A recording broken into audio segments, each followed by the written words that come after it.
Wind tore across the flats, dragging ribbons of dust down the empty road. A black dress fluttered in the stormlight, its hem heavy with grit. Evelyn May Carter walked on, one boot in front of the other, her veil stuck to the sweat on her face.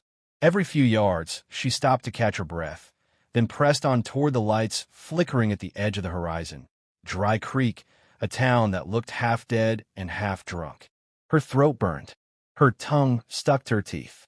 A crow circled overhead, then drifted west, as though even carrion had better places to be. Behind her, the wind carried the faint rattle of wagon chains. She turned once, hand slipping instinctively to the revolver on her hip, the only thing she'd taken from her husband's coffin. No wagon followed, just the endless silence of the desert. The first sign of life came from the saloon, a cracked piano hammering out the yellow rose of Texas, off-key and half-hearted. The place leaned to one side like it was too tired to stand straight. She stepped through the batwing doors. Every sound inside stopped. Glass against counter, boots scraping floorboards, cards slapped down mid-hand. The piano man froze. The tune died in the air. Evelyn's boots clicked slow against the planks as she walked to the bar. The men watched her through the smoke. Ranch hands, drifters, one lawman too drunk to stand. Her veil was thin enough to show her eyes. Hollow, steady, pale as storm clouds. "Whiskey," she said. The barkeep hesitated, then poured. "Ain't seen you round, ma'am." She took the shot in one motion, winced once, and set the glass down. "You ain't looking hard enough." A few of the men chuckled low. One at the corner table, a thick man with a red bandana, leaned over and muttered loud enough for everyone to hear. "That's the Carter widow. Sheriff's missus. Poor thing's still wanderin' after ghosts." The words hit the air like dry spurs. Evelyn didn't turn, didn't answer, just tapped the rim of the glass for another pour. The barkeep obeyed. A gust of wind pushed through the doors, scattering dust across the floorboards. The piano man shifted, unsure if he should start playing again. That's when he walked in. The room hushed like a church.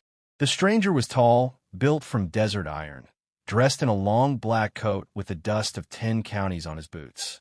His hat shadowed his face, but his voice, low, calm, carrying like thunder on the plains, rolled across the saloon. Evening, Mr. Thorne," the barkeep said quickly, bowing his head. "Didn't reckon you'd ride in this storm." "Storm's got nothing new to say," Jesse Thorne replied. He looked around the room. His eyes paused on Evelyn, the only one who didn't look away. He crossed the floor slow, boots echoing on the boards. A few men murmured, stepping aside. Jesse Thorne, the millionaire cattleman, the ghost who'd built half this land after the wars. Some said with gold, some said with blood. He stopped beside her at the bar. "Whiskey," he told the barkeep. Then, after a pause, "And another for the lady." "I already got one," she said. "Then you'll have two," he replied, setting a coin on the counter. She didn't thank him, didn't move, just looked straight ahead, eyes on the mirror behind the bar, catching his reflection beside hers, a man with a weathered face and something dangerous buried deep in his calm. He raised his glass. "To ghosts." She turned her head slightly. "They don't drink." He smiled, but it wasn't warm. "You'd be surprised."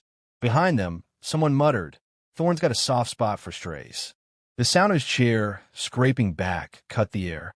Jesse didn't look at the man, but the silence that followed said enough. The drunk went pale and stared down at his cards.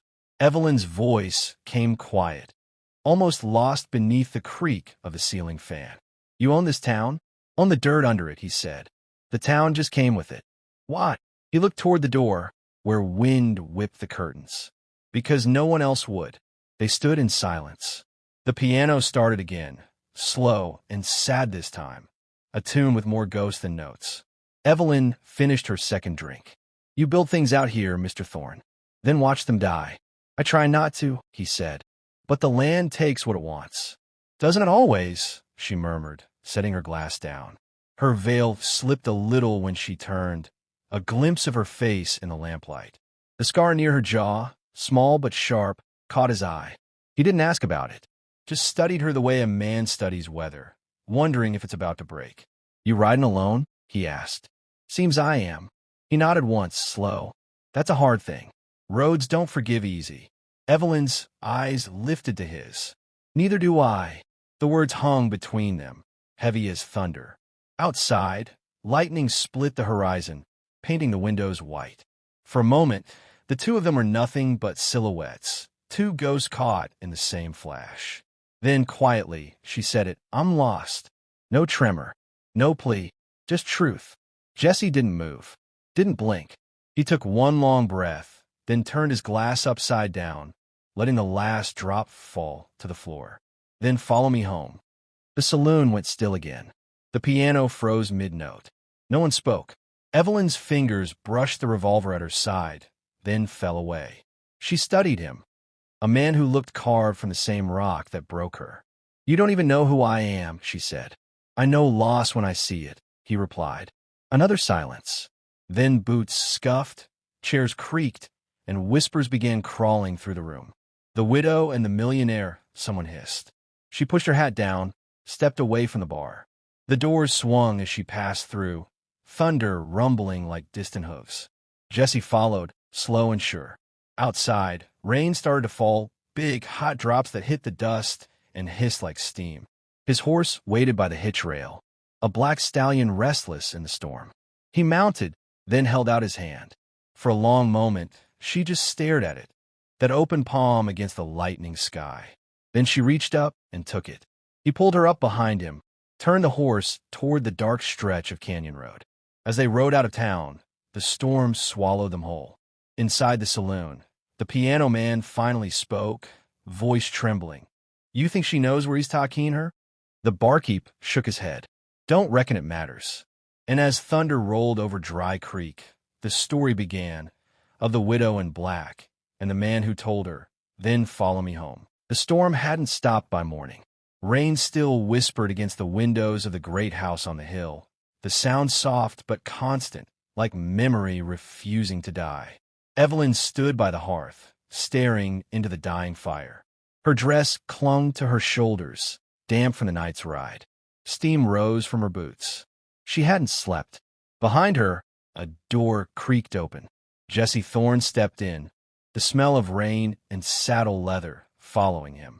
He tossed a wet coat onto a chair and went to the fire without a word. The silence between them was the same as the night before, steady, watchful. You can rest upstairs, he said finally. His voice was rough from cold air. Second room on the left. I don't sleep much, she said. He glanced at her, one brow lifting. Then work'll suit you better. A faint smirk crossed her lips. Work? He nodded toward the window. Barn's full of mud, and half the horses are still out there in it. If you're staying, you pull your weight. She stared at him for a long moment, then said, fine by me. Outside, the sky hung low and gray, the ranch stretching far as the eye could see. Fences, sheds, empty corrals, and the black silhouettes of cattle moving slow in the mist. The land looked haunted, and the house that ruled it no less so. Evelyn found a coat by the door and stepped out into the rain. The air bit cold against her skin. Mud clung to her boots as she crossed the yard toward the stables. Inside, the horses shifted uneasily. She moved among them, calm and sure-handed, murmuring soft words that only beasts and ghosts seemed to understand. When she reached the last stall, a dark stallion snorted hard, ears back. Easy, she whispered, laying a hand on its neck. The horse's breath hitched, then settled. From the doorway, Jesse watched her in silence. You handle them well, he said finally. I handle what's left, she answered. He stepped closer, resting an arm on the gate. You remind me of my mother. She never feared what kicked hardest. Evelyn brushed a strand of wet hair from her cheek. Maybe she didn't have much left to lose either. Jesse didn't respond. His jaw tightened, but his eyes softened, the look of a man who'd heard his own story in someone else's words. They worked without talking after that, fixing stalls, feeding horses, hauling hay till their shoulders burned. When the clouds began to break, Jesse pointed toward the ridge. Up there, he said, you can see every mile I own. All of it bought with money I'd give back if it meant sleeping easy. She followed his gaze. From the hill, the land looked endless, a kingdom carved from pain and dust. A man like you doesn't strike me as losing much sleep, she said. He smiled thinly. That's 'cause I don't lay down long enough to dream. Later, as dusk fell, they ate by the fire, beans, bread, and silence. A clock ticked somewhere deep in the house. Evelyn's eyes caught on a revolver mounted above the mantel, the same make and polish as her husband's. Her hand stilled halfway to her mouth. Jesse noticed. It was my brother's, he said quietly. He died in a range war near Santa Fe. Left me the gun and the guilt. Evelyn didn't look away. You fight in that war? Started it, some say, he replied, eyes fixed on the flames. When you've lost enough, you stop counting who you bury. She said nothing. The fire popped, throwing sparks up the chimney. Tell me something, Evelyn, he said after a while. You came to Dry Creek for a reason. Wasn't chance. She met his gaze. I came because the road ended. Roads don't end, he said softly. We just stop walking them. Her fingers curled against the table. You ever lose someone you couldn't bury proper? His expression didn't change, but the light in his eyes flickered. Everyone worth mourning dies that way. He stood, poured himself a glass of whiskey, and handed her one. Their hands brushed. Outside, thunder rumbled again, distant now, rolling behind the hills. They drank without toasts. A long silence stretched until she spoke again. Men like Colt Avery still ride these parts. The name made him still. He lowered his glass slow. You've heard of him? Just a name, she said, too even. He's the kind of man whose name poisons the air, Jesse said. He rode with me once, years back, before I knew what kind of hell he carried. You see his snake, you think you can tame it, until it bites what you love. Her heartbeat stumbled. She stared at the fire, face unreadable. And what did he bite, Mr. Thorne? He looked down at the floor. Everything. Outside, a coyote cried. Long, mournful, the sound slicing through the open dark. Jesse set the glass down and went to the window. If Avery's near again, it means trouble. He don't leave the past buried. Evelyn rose quietly. Maybe the past don't want to be. He turned, met her eyes. You running from something, Evelyn? She didn't answer. Just reached for her shawl. I think I'll check the horses. He let her go. Out in the yard, the moon cut through the thinning clouds. The mud gleamed silver. Evelyn walked to the fence, gripping the cold wood, her breath trembling. The name Colt Avery echoed in her head. The man who'd killed Daniel. The man she'd been hunting for months. Her eyes drifted to the house behind her, the ranch, the man, the gun above the mantel. Fate had a cruel way of circling back. She pulled Daniel's revolver from her coat, opened the cylinder, checked the rounds. 6 bullets. She shut it, spun it once, and holstered it again. Tomorrow, she whispered to the night. If the devil's riding, I'll meet him at dawn. Lightning flickered far off over the canyons, turning the sky the color of old bone. Somewhere in that flash, a silhouette stood in the upstairs window. Jesse, watching her through the rain. He saw the gun glint at her side, saw the way she turned toward the horizon, not the house. He said nothing, just stood there, hand pressed against the glass, like a man touching the edge of something he already knew would break. The wind rose again, sweeping dust over the graves by the fence line, stones worn smooth, names half erased. And in the quiet that followed, the house creaked, old, proud, full of ghosts that refused to rest. Gunfire cracked through the morning fog. The first bullet tore a splinter from the church steeple. The second shattered a whiskey bottle outside the saloon.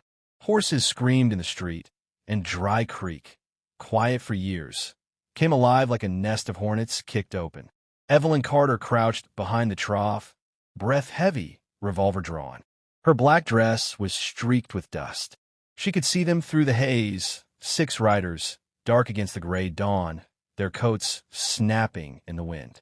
Colt Avery rode at the front. Even from across the street, she recognized him. The same tilt of the hat, the same cruel stillness in his shoulders. He was older now, meaner, his face carved by time and sin. A red bandana covered his neck like dry blood. "Bring me Thorne," he shouted, voice cutting through the storm. "The ranch, the cattle, it's mine now, and any fool standing in the way dies with him." The townsfolk cowered behind doors and shutters. The sign creaked in the wind. Dry Creek Mercantile. Its paint peeling, its promise long gone. Evelyn rose just enough to see down the street. The church bell swayed, but did not ring. The storm clouds hung low, pressing the air heavy with iron. Her heart beat steady. Not fast, steady. She thumbed the hammer of her revolver back and whispered, "For Daniel." A shout came from behind her.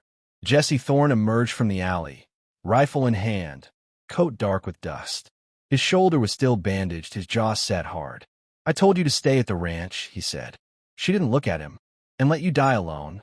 This ain't your fight." She finally turned, eyes pale, fierce. "It was mine before it was yours." They held each other's gaze for one breath. Then the next bullet screamed past, burying itself in the post between them. Wood splintered. Evelyn moved first. She stepped into the street, slow and deliberate, boots sinking in the mud. Colt Avery saw her and laughed, a low, cruel sound. "Well, I'll be damned," he drawled. "Sheriff Carter's little ghost. You come to join him, sweetheart?" Evelyn raised the revolver, steady as stone. "No, I came to finish what he started." The men behind Colt shifted uneasily. The wind picked up, rattling loose boards and broken glass. Jesse took position near the blacksmith's forge, rifle leveled. He shouted over the wind, "Avery, you, and I got a debt unfinished." Colt grinned. "You already paid, Thorne. You just don't know it yet." The street went silent. Only the storm spoke, thunder rolling low like drums in the distance. Then the shooting began. The first volley tore through the dust. Bullets sparked off the trough, the anvil, the post beside Evelyn's head. She ducked, rolled, and fired twice. One man fell from his horse, another screamed and dropped his rifle. Jesse's shots were clean, quick, controlled.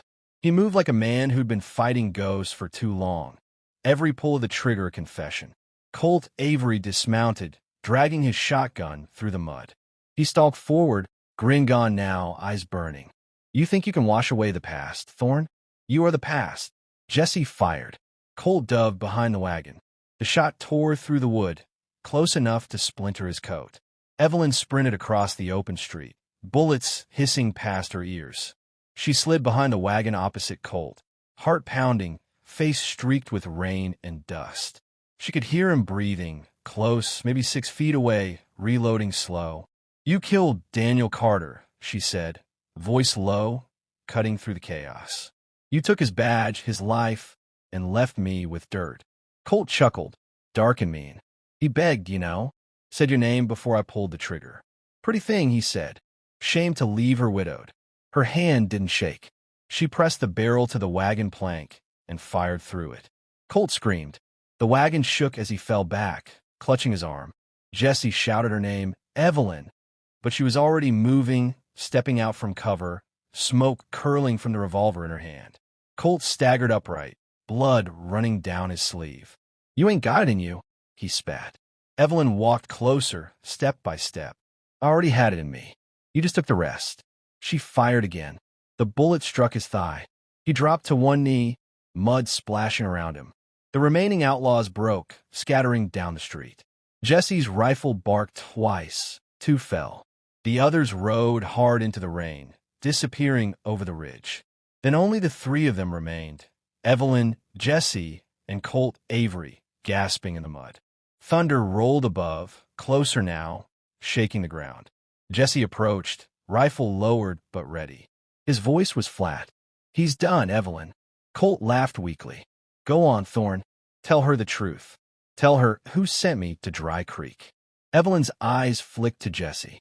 "What's he talking about?" Jesse's silence was answer enough. Colt smiled, blood in his teeth. "He didn't pull the trigger, sweetheart, but he's the one who gave me your husband's name. Said the sheriff was standing in his way. I just cleared the road." The air went still. Evelyn's grip tightened on the revolver. Her breath came sharp, shallow. "That true?" she whispered. Jesse looked at her, the weight of the years in his eyes. "I didn't know. Not till after. I swear it."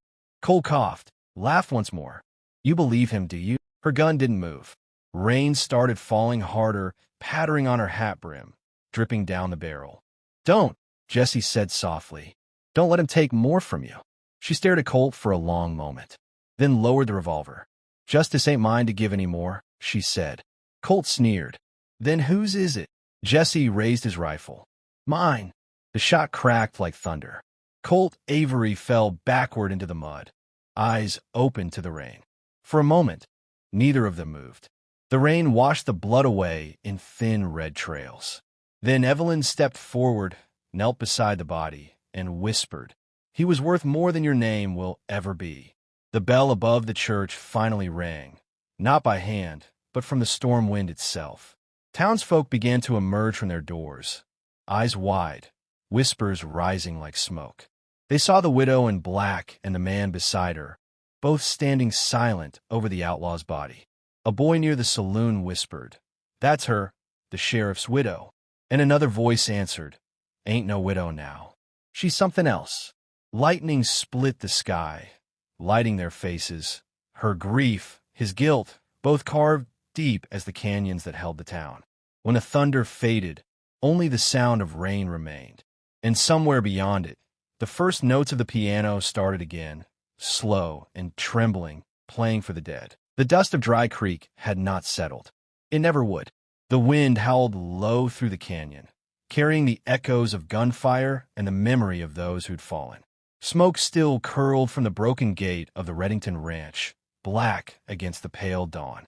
And in the middle of that ruin stood Clara Mayfield, the widow they once called weak, the woman they thought lost. Her hands shook, not from fear but from the weight of what she'd done. The rifle still smoked in her grip. Each spent shell gleamed like a confession at her feet. The sun broke over the mesa, bleeding red into the morning sky, a sky that now belonged to her. A voice cracked through the wind. "Clara." Jedediah Boone, the millionaire rancher, the man she'd followed home, staggered from the barn, hand pressed tight over his bleeding side. His shirt was torn, his breath shallow, but his eyes were proud. "They're gone," she said, her voice raw. "All of them." He nodded, then leaned against the barn door, blood trailing down his palm. "You did what no man in this town could do." Clara shook her head. "I did what my husband couldn't." Her gaze drifted toward the far hill, where the last of the outlaw riders lay dead among the sage. "And what he would have wanted me to." The wind caught her black veil, tearing it from her hair. It danced away across the dust, disappearing into the endless horizon. Boone chuckled, though the sound turned into a cough. "You've got more fight in you than a cavalry regiment." She looked down at him, the shadow of grief crossing her face. "I didn't come here to fight, Jed. I came here to remember who I was." He grinned through blood and grit. "And who are you now?" Clara's eyes met his, steady, sure, and unflinching. "Someone worth following home." A silence fell, heavy as the desert heat. Then, from beyond the ridge, came the faint jangle of spurs, a sound too light to be a threat. Sheriff Warren rode in slow, his hat tilted low, his horse lathered from the night's chase. He looked around at the carnage, the bodies, the widow standing amid them like a spirit of judgment. "My God," he muttered, "you did it." Clara didn't answer. Warren dismounted, boot soles crunching on the dry ground. He took in the sight of Boone, pale but alive, and the rifle in Clara's hands. "Wasn't sure who'd come out of this place standing." Boone smiled faintly. "She did." The sheriff nodded slowly. "Then I reckon this town owes you both a debt." Clara looked toward the horizon again. The morning was bleeding into day. "No," she said softly, "just peace. That's all I ever wanted." The wind eased for a moment, and with it came the sound of Dry Creek waking, doors opening, voices whispering, life daring to return after the storm. The widow who'd come to town a stranger was now its savior, though she looked nothing like one. Boone reached for her hand, his grip weak but certain. "Clara," he said quietly, "stay." She didn't answer right away. Her eyes lingered on the graveyard beyond the hill, the one where her husband lay. Then she turned back to Boone. "You still think your house is haunted?" He smiled, eyes glinting beneath the brim of his hat. "If it is, I'd rather have your ghost in it than anyone else's." She laughed, the first real sound of life she'd made in years. "Then maybe I'll haunt it proper." Together, they walked toward the house, slow but steady, the wind at their backs. The storm had come and gone, leaving behind the kind of silence only legends grow from. Years later, folks in Dry Creek still told the tale. They spoke of the widow who came from the desert with nothing but a locket and a secret. The woman who rode through a dust storm straight into a den of killers. The one who faced down the bloodline of the men who'd murdered her husband and ended them all before the dawn. Some said Boone married her. Others claimed she vanished after that day, leaving behind only her rifle above the fireplace and a trail of old boot prints leading into the hills. But every so often, when a wind screamed through the canyon and the clouds gathered heavy and dark, travelers swore they saw her, a woman in black, riding a pale horse, eyes bright as gunmetal. And beside her, a tall man with a wounded side and a half-smile that never faded. They rode toward the sunset, never slowing, never aging, two ghosts guarding the valley they once saved. And when children asked who she was, the old storytellers of Dry Creek would lean close to the fire and whisper. She was the widow who got lost in the desert and found her way home.